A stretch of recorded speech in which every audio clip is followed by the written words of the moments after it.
Giza pyramids की construction से लेकर हजारों साल पहले लिखी जाने वाली हायरोग्लिफिक्स में मॉडर्न हेलीकॉप्टर्स और यॉट्स के पाए जाने तक इजिप्ट की जमीन ऐसी ऐसी मिस्ट्रीज से भरी हुई है जिसको देखकर इंसानी अकल दंग रह जाती है। कायरो से 550 किलोमीटर दूर एंशिएंट इजिप्ट के कदीम शहरों में से एक शहर को अबाइडोस के नाम से पहचाना जाता है। इसके एक तरफ 11 किलोमीटर दूर नाइल रिवर गुजरती है तो दूसरी तरफ दूर दूर तक सिर्फ ऐसी रेत ही रेत है। 1988 की बात है जब तूफानी आंधी की वजह से रेत के अंदर से एक अजीबो गरीब चीज उभर कर बाहर आई। ये इंतहाई खस्ता हाल की लकड़ी से बना कोई स्ट्रक्चर था जिसको बुरी तरह से दीमक खाकर खोखला कर चुकी थी। इसकी हकीकत जानने के लिए यहाँ आर्कियोलॉजिकल टीम ने ईयर 2000 में खुदाई का काम शुरू किया। ये खुदाई बहुत ही देखभाल कर की जानी थी क्योंकि एक छोटी सी भी गलती इस स्ट्रक्चर को नुकसान पहुंचा सकती थी। जो चीज रेत के अंदर से निकल कर आई वो कोई मामूली स्ट्रक्चर नहीं बल्कि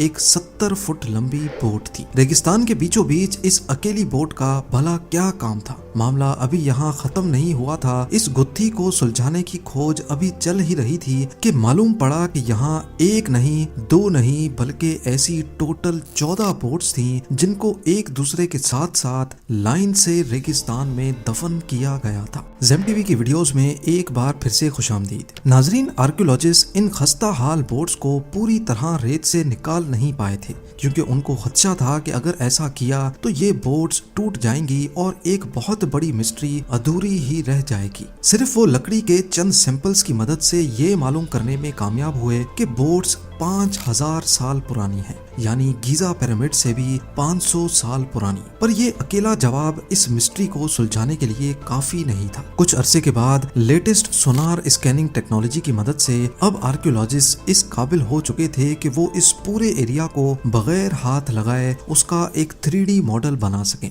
स्कैनिंग के बाद जो 3D मॉडल बनाया गया वो कुछ इस तरह दिखता है। ये इंसानी इतिहास में अब तक का सबसे पुराना बेड़ा माना जाता है। 60 से 70 फुट लंबी बोट्स जिनको देखकर ऐसा लगता है कि इनको बड़ी एहतियात से एक दूसरे के पैरेलल खड़ा किया गया है। जिस जगह ये बोट्स खड़ी हैं इसको देखकर सबसे पहला ख्याल ये आता है कि क्या कहीं ये उस दौर में नाइल रिवर का किनारा तो नहीं था। एक्सपर्ट्स ने देखते साथ ही इस बात से इनकार कर दिया क्योंकि अगर ये बोट्स रिवर के किनारे बहकर आती तो वो अधूरी पोजीशन में खड़ी रहती। ये तो एक दूसरे के मुकाबले में बिल्कुल सीधी खड़ी हैं, जिसका मतलब है कि इनको यहाँ लाकर खड़ा किया गया है। इसके अलावा आर्कियोलॉजिस्ट ने आसपास के लैंडस्केप का भी अच्छी तरह मुआयना किया पर कहीं से भी ये जाहिर नहीं हुआ कि नाइल रिवर यहाँ से कभी गुजरा करती थी। तो फिर आखिर ये बोट्स किसकी थी और अगर ये रिवर में बहकर यहाँ तक नहीं आई तो फिर इनको रेगिस्तान तक क्यों लाया गया था? एक इशारा उस वक्त मिला जब बोट्स के ढांचों को 3D ग्राफिक्स की मदद से दोबारा रिकंस्ट्रक्ट किया गया। ये कोई मामूली बोट्स नहीं बल्कि रोइंग वेसल्स थीं जिनको 30 लोग मिलकर चप्पू की मदद से चलाया करते थे, जैसा कि आजकल की राफ्ट बोट्स होती हैं। इनके डिजाइन पर गौर किया जाए तो लकड़ी के तख्तों को रस्सियों से जोड़ जोड़ कर बड़ी महारत से बनाया गया था। आर्कियोलॉजिस्ट का कहना है कि ये उस दौर में बनने वाली बोट से काफी अलग और एडवांस्ड दिखती हैं। इसमें लकड़ी के तख्तों को अंदर से एक खास एंगल में काट कर लगाया गया है और बज़ाहिर ऐसा लगता है कि इनको सिर्फ खूबसूरती देने के लिए ऐसे बनाया गया था। एंशिएंट इजिप्ट में सिर्फ एक शख्स इस तरह की बोट्स रख सकता था और वो था एंशिएंट इजिप्शियन किंग यानी फेरो। सिर्फ किंग के पास ही इतनी ताकत थी कि वो उस दौर की state of the art boats को ऐसे ही रेगिस्तान में कचरे की तरह छोड़ दे। पर सवाल है कि इनको रेगिस्तान में रखा क्यों गया था? अबाइडोस बोट्स की मिस्ट्री को सुलझाने के लिए इजिप्टोलॉजिस्ट ने आसपास के एरिया की छानबीन शुरू कर दी। जिस जगह पर ये बेड़ा दफन हो रखा है इसके पास ही एक बहुत बड़ा मिट्टी की ईंटों का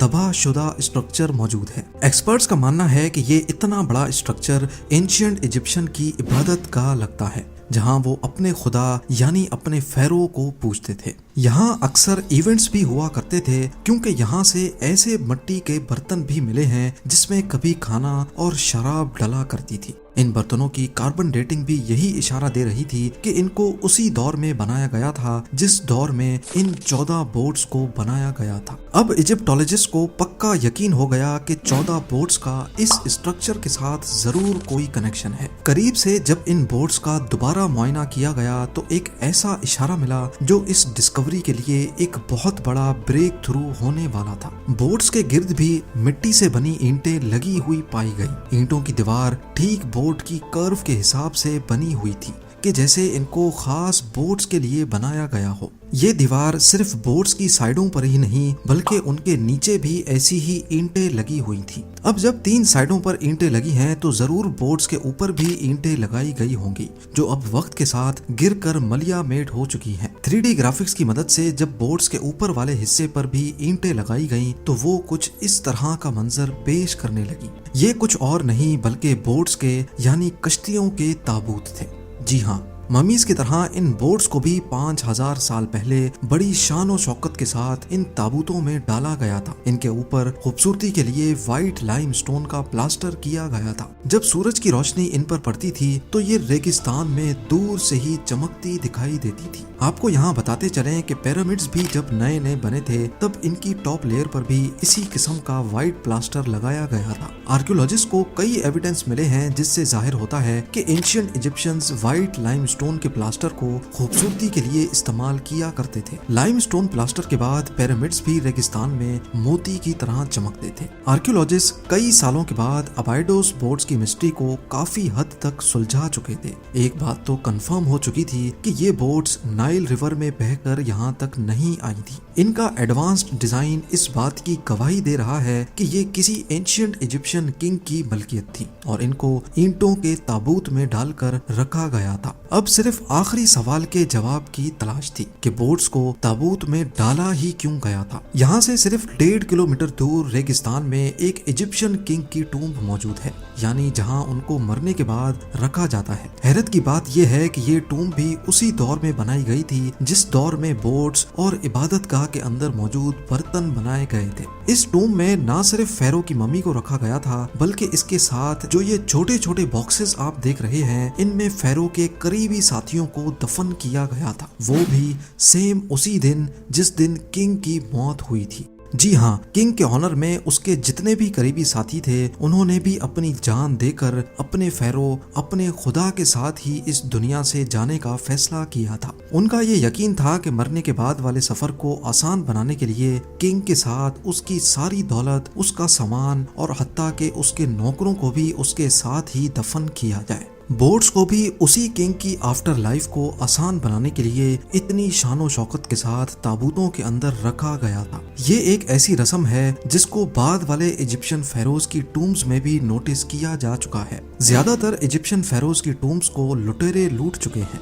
और कई शायद अब तक कहीं रेत के अंदर छुपी हुई हैं। 1922 में वैली ऑफ द किंग्स में जमीन से कई फुट नीचे किंग टूटनखामुन की टूम्ब मिली थी जो किसी तरह लुटेरों से बच निकली। इसमें किंग का सारा खजाना और सारा सामान बिल्कुल सही सलामत अनटच्ड हालत में मौजूद था। इस खजाने में भी 35 बोट्स के मॉडल्स पाए गए थे जिनको शायद अबाइडोस बोट्स की तरह ही किंग की आफ्टर लाइफ के सफर को आसान बनाने के लिए उसके साथ ही दफन किया गया था। उम्मीद है ज़ेम टीवी की ये वीडियो भी आप लोग भरपूर लाइक और शेयर करेंगे। आप लोगों के प्यार भरे कमेंट्स का बेहद शुक्रिया।